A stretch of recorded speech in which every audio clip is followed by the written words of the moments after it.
അസ്സലാമു അലൈക്കും. മാജീസ് കിച്ചണിലേക്ക് എല്ലാ പ്രിയപ്പെട്ടവർക്കും സ്വാഗതം. ഞാൻ ഇന്ന് ഉണ്ടാക്കാൻ പോകുന്നത് ഇഞ്ചി കറിയാണ്.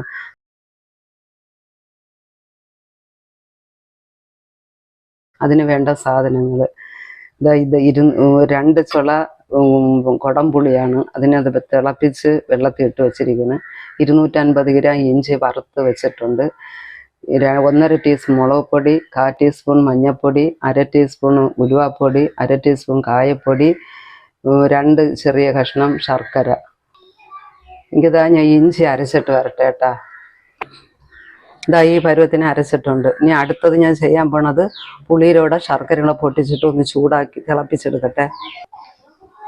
ഇതാ ചട്ടി ചൂടായ 1 ടീസ്പൂൺ എണ്ണ. എന്തെന്നറിയാം, അത് ഒരു ഇച്ചിരി മുളക് പൊടി ഒന്ന് ചൂടാക്കാനായിട്ടാണ്, ചെറുതായിട്ട്. ഇതിൽ ഞാൻ മല്ലിപ്പൊടി ചേർക്കൂല കേട്ടോ. മല്ലിപ്പൊടി ചേർത്താൽ കുറേ ദിവസം അങ്ങനെ ഇരിക്കൂല, അതുകൊണ്ടാണ്. മഞ്ഞൾപ്പൊടി എല്ലാ ഐറ്റം പൊടിയും ഇതായിട്ട്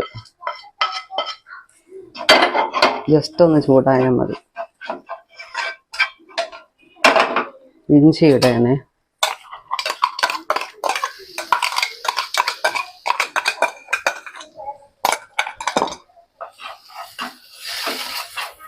ഇഞ്ചി ഇടണം. ശർക്കരയും പുളിവെള്ളം.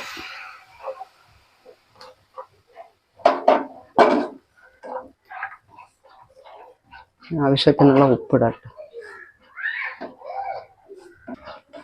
ആവശ്യത്തിനുള്ള ഉപ്പിടണം. ഉപ്പ് നോക്കിയിട്ട് കുറച്ച് ഉപ്പിടുന്നില്ല. ഒന്ന് ഉപ്പും എരിവും പുളിയൊക്കെ ഉണ്ടാകുന്നൊന്ന് നോക്കട്ടെ. ഇഞ്ചി കറി റെഡി ആയിട്ടുണ്ട്. ആ പുളി കുറവ്, അതുകൊണ്ട് ഞാൻ ആ കഷ്ണം പുളിയും കൂടെ ഇട്ട്.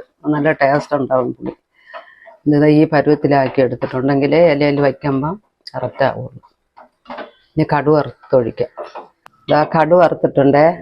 കടു വറുത്ത് ഇതാ ഇതിലോട്ട് ഒഴിക്കുന്നുണ്ട്.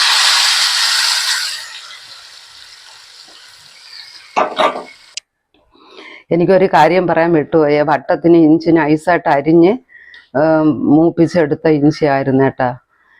അതാ ഇഞ്ചി കറി റെഡി ആയിട്ടുണ്ട്. ഇതാ ഇത് കണ്ടോ. ഇതുപോലെ വച്ച് ഒരു ദിവസമെങ്കിലും വച്ച് കഴിച്ച് നോക്കിയിട്ട് നിങ്ങൾ അഭിപ്രായം പറയുക, ലൈക്ക് ചെയ്യുക, ഷെയർ ചെയ്യുക, സബ്സ്ക്രൈബ് ചെയ്യുക.